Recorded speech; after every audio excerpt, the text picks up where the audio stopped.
All right. Hey, everyone. Welcome to this month's Real Talk with Digital Marketing Experts webinar. I am Ashley Height. Joining me today is SEO strategist and resident IT guru, Taylor Christensen, as well as our fearless leader here at Cougar Digital Marketing, Travis Hartlett. And they're going to be talking to us today about how the American with Disabilities Act applies to websites and also show us some practical applications of website ADA compliance. So thanks for being here today, guys. All right, thanks, Ashley. Appreciate it. Thanks for the introduction. And like Ashley just mentioned, yeah, we're going to be talking about AD compliance and how that really applies to your online presence. So, I mean, everybody's familiar with AD compliance and how that applies to a typical brick and mortar business location, right? So, typically, if you have a brick and mortar location, you got to think of things like handicap access, you know, parking, rampage, and stuff. But a lot of people are not aware that it really applies also to your online presence. And it's something that's becoming a bigger issue that we want to make sure, you know, all our clients and everybody that has a website is aware of. And so, yeah, I'm here with Tyler today and we're going to dive into that. And so the first thing we want to talk about is really, you know, how does an ADA compliant apply to websites, Taylor? Right. So when it comes to your website, there are a few things that that don't come standard, right?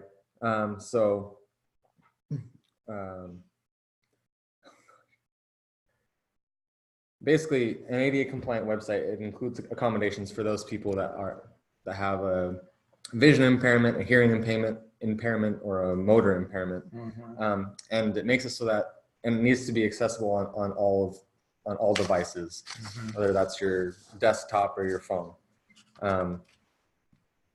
And there are some actual like documents and laws that we have up there, the WCAG 2.1 and then the ADA section 508. There are others, but those are the main ones in the United States that kind of have all of the requirements to make a website ADA compliant. Right. And when we talk about accessibility, guys, what really at the basic core of accessibility is about creating an environment that is friendly to 100% of your visitors, users, and customers. So, you know, definitely people that have a disability are part of that audience. And so you have to make sure that you are making sure that your website is functioning and accessible to that audience as well. So, okay, you got a brief, you know, description of kind of how that applies to your websites, but really, I'm sure a lot of you are thinking, okay, well, why should I care about ADA compliance for my website? Right, and up until recently, really, you kind of didn't need to. It's only been in the last couple of years where it's really started to become an issue. 2018 saw a 181% increase in ADA lawsuits. And those are website related lawsuits. And 2019 is set to triple 2018. So it's definitely on the rise. And there are some industries that are more affected than others. But the top ones are going to be the retail industry, your food service, travel and hospitality, and then the entertainment and leisure industries. So those are the top ones, but really any business that has customers can be targeted. Right. So it's gaining. That's kind of one of those. It's a popular court case or lawsuit to have now. Right. So and it's gaining. So especially if you have some kind of e-commerce transaction, some kind of shopping cart functionality to your website, I would definitely think more, you know, in terms of, you know, might be more of a priority. If you do have a website that maybe it's more static information, yeah, definitely something to think about. But like Taylor said, it's really hitting kind of the service, you know, industries where there's some kind of like, you know, interactivity between the user and the website. So, and if you don't have that user friendliness, then it could not only be affecting your business because you're losing out on sales, but you're also, you know, you're kind of in that gray area of making sure that your site is AD compliant. So, right, and you know, on those settlements, you know, on that last slide, it kind of showed that they kind of range from the 2,000 to 20K Right. range as far as the settlements goes. All of those settlements also included the requirement to make their site ADA compliant, and that was an additional cost outside of that. Right. That 2 to 20K. Right. Yeah. So I mean, and this, I mean, I'm assuming, you know, any lawsuit, I mean, this is the range that we have data on, but as more and more lawsuits, like Taylor mentioned, that in 2019, they're predicting that this is going to even triple in size. And so I imagine as people, the lawsuits are probably going to get a little more aggressive. And so we are aware that there's some lawsuits over in the Seattle area. I'm not sure where everybody's calling in from today, but you know, say in terms of the Seattle area, there's been 8 or 9 lawsuits that we are aware of, and I think mostly like the hotel industry is really what's getting hit right now. So something to definitely keep it be aware of for sure.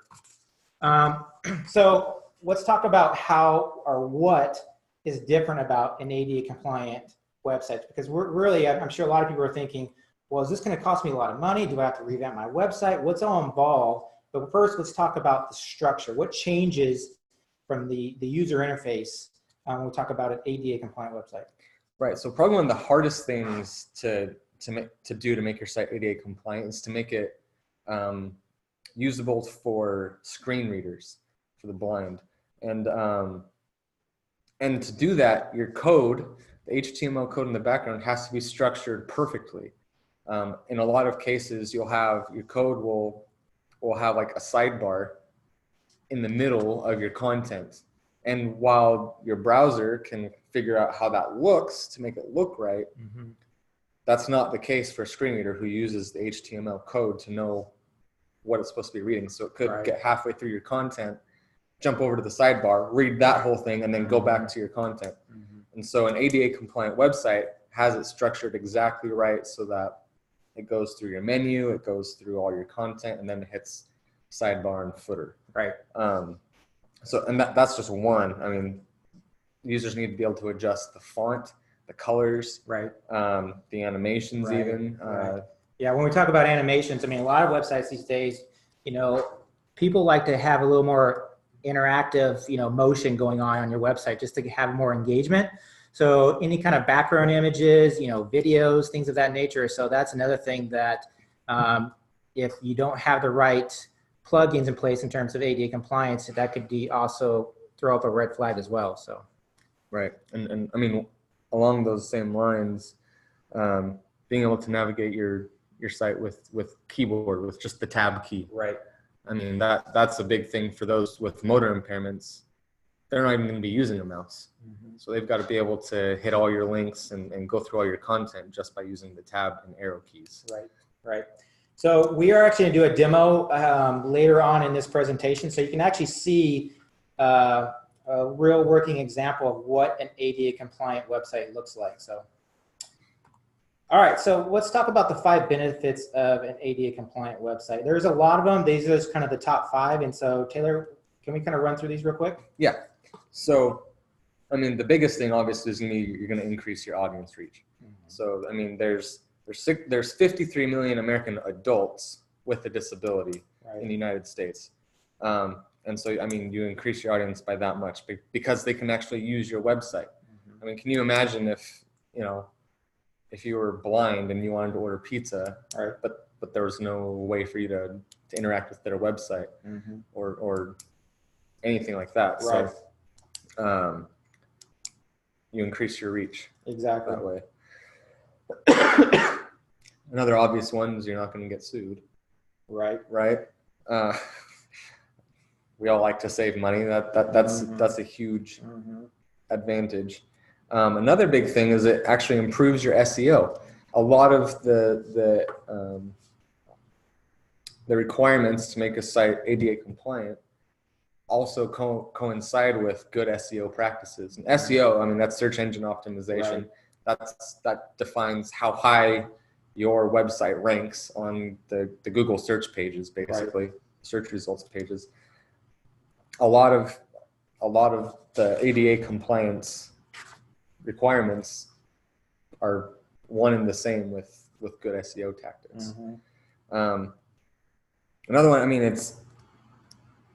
it's the right thing to do. It's kind of it's the socially responsible thing to do. You're providing an equal opportunity for all of your users. I mean, when it comes down to it, it's really just the right thing to do. Right, exactly. So cool. All right, so the question that comes up is, well, then how do I know if my website is ADA compliant? Maybe you've revamped your site in the last year or so, and you're not sure if your designer made sure that it was ADA compliant. So how can somebody out there test their site and see if it's ADA compliant? Yeah, so there's 3 really simple ways that you can do that. The first being, we have a link here to the WebAIM website. You can just throw your URL in, and it'll give you a list of of everything you did right and everything that's not ADA compliant.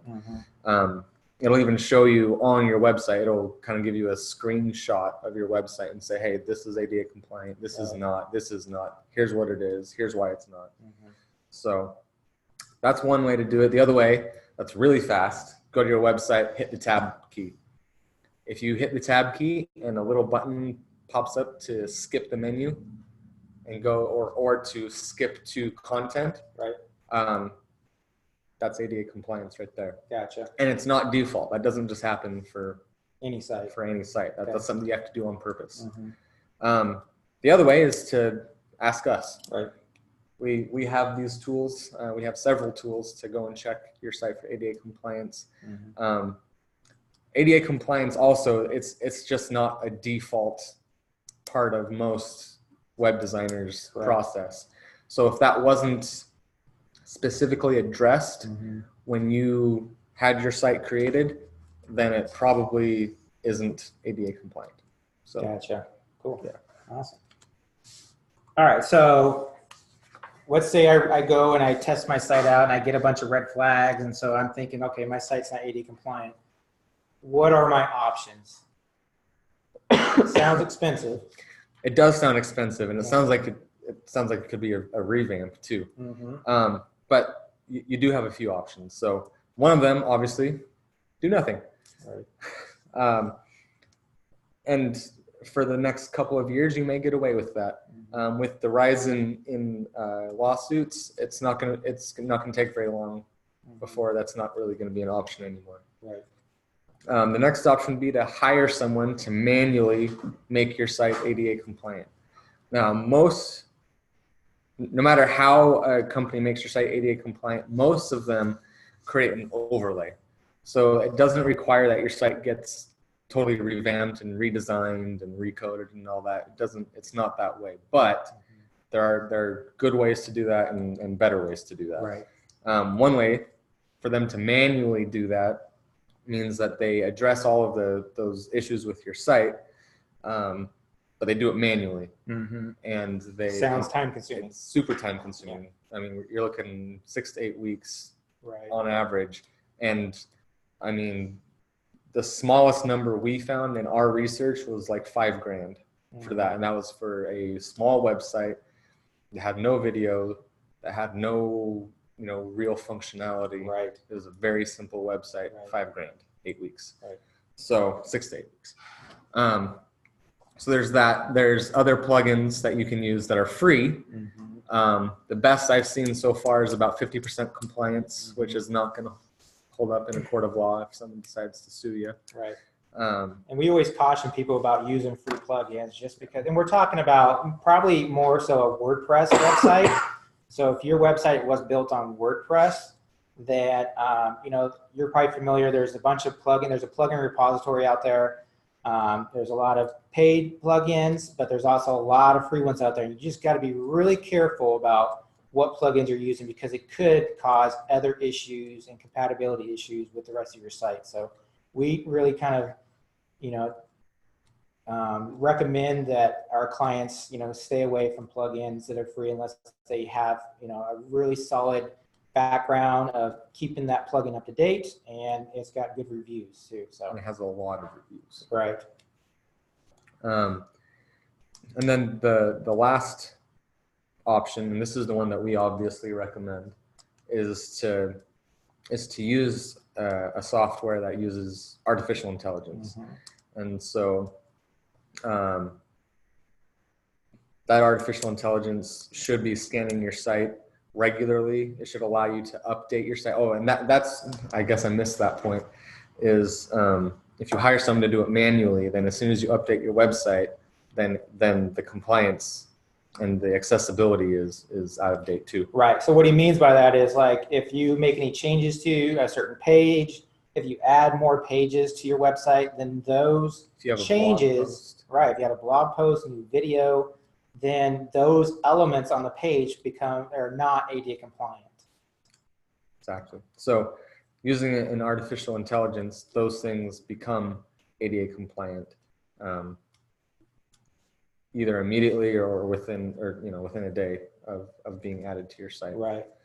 Now, tell me more about, like, the software in terms of, what if, say, there's changes to the rules with the, ADA compliance. So this is a mouthful with that WCAG 2.1 at the AA level, ADA section 5.8, and the EN 301 549 mandate. That's a mouthful. It is. And if you're interested, I encourage you to go Google that and see what those are, because it's a fire hose to the mouth. Right. I believe there is so much. There's so much that they want you to do in there. And you can see the WCAG 2.1 especially. Right. I mean, it became 2.1 recently. Before that, it was 2.0. And the 2.1 added more things that they wanted from you. And so the software, the one that we use and the one that we're talking about here, stays up to date with all of that to make sure that your site is up to date with the most recent laws.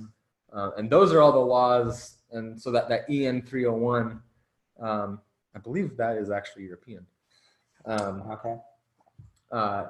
If that's not the one I'm thinking of, the software that we use does actually comply with basically all ADA or accessibility laws, basically everywhere in the world. International. Yeah. International level is international. ADA compliant, even though ADA is American Disabilities. But everybody has their accessibility, right? Right. Cool. All right. So the big question is, all right, how does this work? So we're going to do a demo and kind of run through a quick demonstration of the widget, how it presents itself on the website, and the tools that somebody that has a disability has access to. So quick here. All right. So once it's installed, the software that we use adds a widget like this to your website. Now we can put this wherever you want. The bottom right hand corner is kind of default, but that widget allows your users to kind of do almost anything with your site. So I mean, we could make the font bigger. It goes up in increments of 10%. There's this readable font, so no matter what font you use, they have a font that is good for. It's like the easiest one to read across the board, and that it'll change all the fonts to that. So it looks like you have a lot of different tools that you can do to adjust this kind of the appearance of the content on the website. And then I'm seeing some things at the top where one of the things is like stop animations, accessibility mode, you got virtual keyboard. Yep. So, okay. Yep. So all of those options there. You can adjust the alignment, the line height. So the line height is like how far apart the lines of text are. Right. So we can increase that so that it's easier to read. The letter spacing, all of that. So even if somebody maybe doesn't even have a disability, but just prefers reading the fonts on your website, they prefer them to be a little bigger. Yeah. Or they want to change the font, and it's just because they prefer a serif versus a sans serif or something. Right. So it's definitely a tool where it's not just solely for people with a disability. Yeah, I mean, as you get older, your site goes, right? Right. You need bigger text. This allows for that to happen. I mean, we have options for color. So if you're colorblind, or even if your vision is going, you just need more contrast. You have all of these, and you can invert all the colors. We can really super saturate everything, so you can see images. There's all of that. So keep in mind, guys, that this is actually just an overlay. It's a program that's running over the top of your existing website. So when we implement this, we are not touching anything in terms of your existing website. We're not touching the structure, the HTML, the layout, any of that. It's basically a program that we build over the top. So just keep in mind that, we're not having to revamp your website to make your site ADA compliant. Right. So, very cool. All right. So we'll reset all these settings so that goes back to normal. So if you want to dive into this tool a bit more, you feel free to go to our website, cougardigitalmarketing.com. And like Taylor pointed out, or at the bottom there's that handicap symbol down at the bottom right. And you can play around with it and just kind of test it out yourself. So if this is something you'd be interested in, we can definitely get something implemented within 48 hours. So, all right, let's circle back around and wrap things up. So of course the big question, all right, how much is this going to cost me? We have a one-time setup fee of $5.99 just to get that program set up, get it implemented, and then just a month-to-month fee of $59 a month. That $59 a month takes care of just the maintenance of the program as we're making, like I said, as the rules change, right? It's implementing those new rules, new standards into the software. So that's what is included with that $59 a month. Like I mentioned, if this is something you're interested in, basically it takes us about 48 hours to get your site ADA compliant. So it happens pretty fast. So, all right. So Ashley, we have any questions out there that we can help answer? Yeah, actually I do. I've got a few. Okay. So a few of them you've already answered. So do I have to redesign my website? Answer is no, right? That is correct. Yep. Okay. Yeah, we don't touch the code. Yep. Yeah. Will the ADA compliant website slow with this software? Does it slow it down at all? It does not. No. So the code that we run is actually asynchronous. So it doesn't affect the load time, and it doesn't do anything at all until you actually call it up to do something. So as far as the speed of your site, it doesn't affect that at all. Sure. So how does this software, how does it address PDFs and videos and things like that? Does this work for that, or is that kind of out of the scope? So that is out of scope. So we do offer that service as well. Those are things that kind of have to be done manually. And so that does actually incur an extra cost. Gotcha. So yeah, unfortunately, AI for the website hasn't gotten to that point where it can read a PDF and make changes to that, or a video. So What's involved in making a video ADA compliant?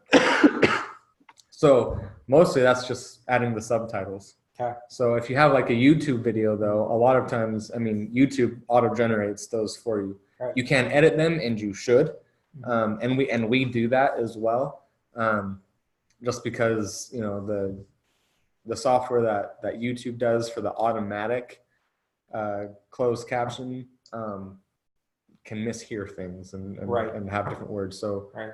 So I mean, it's something that's pretty easy to do yourself, and I definitely recommend going in and trying it. But it is a service that we also offer, but that is an additional cost from the actual software for the rest of your website. Sure. So following up on that question, if you have the same information on the website and then on a PDF for download, does that solve the ADA compliance issue? I mean, I know you guys aren't lawyers, so a blanket CYA statement, but do you know about if that solves kind of the ADA compliance issue for PDFs? No. So if your site's ADA compliant and then you have the same information on your PDF, right? That's good. But PDF is structured, is its own structure. And so even if the information is the same, and even if it looks the same, PDFs are built different than a website is. And so it's possible to build them from the ground up to be ADA compliant without any additional tweaking. And if all you're doing if all it is like a title and then text with an image, that's super simple, and it's almost certainly ADA compliant by itself. But if you have anything else, if you have links, if you have a form of any kind, if there's more than one column of text, even multiple pages, a lot of times you actually have to make those changes within the PDF before it becomes compliant. So Yeah, basically all media, PDF being a separate media type, needs to be 100% accessible by all viewers. And so even though the content is the same, it's being presented in a different media. So just the fact that so video, any content on your website that you provide to your user needs to be 100% AD compliant. Yeah. But the software does cover like images and stuff, right? That is correct. Exactly. Yep. Gotcha. Images and forms, it takes care of for you. Okay. Yeah. So going back to the user experience on the website, if a user is legally blind and can't see the icon on the site, how do they activate ADA compliance? Is it a voice command? How do they do that? Yeah. So it's actually with a tab key, and then a screen reader. So if you use the tab key, and if they're using a screen reader, then this gets called out to them when they open up the site.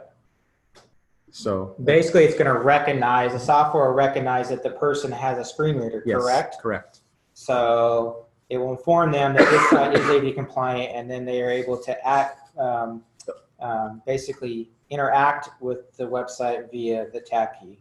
Yeah, the tab key and their screen reader. And some screen readers kind of allow the voice commands as well, and it allows you to turn that functionality on at the get-go. Right. So yeah. So I guess it sounds like there are a bunch of different types of screen readers. Is this compatible with all of them?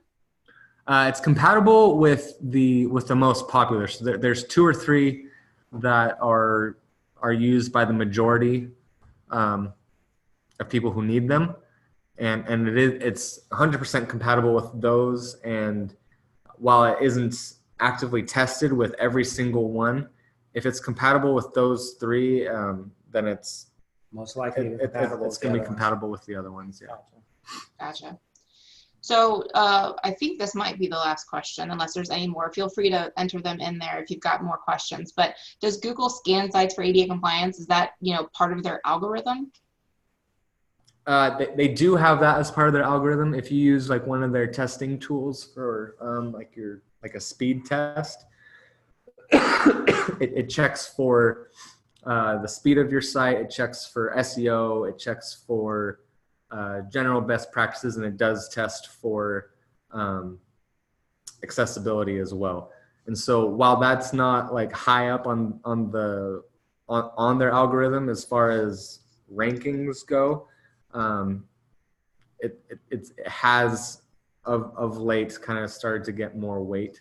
It's still not the most important thing, and still not close to the top of the list, but it's getting there, and it is moving up. Gotcha. So, yeah. All right. Well, I don't have any more questions, but thank you. No problem. Thank you. Yeah.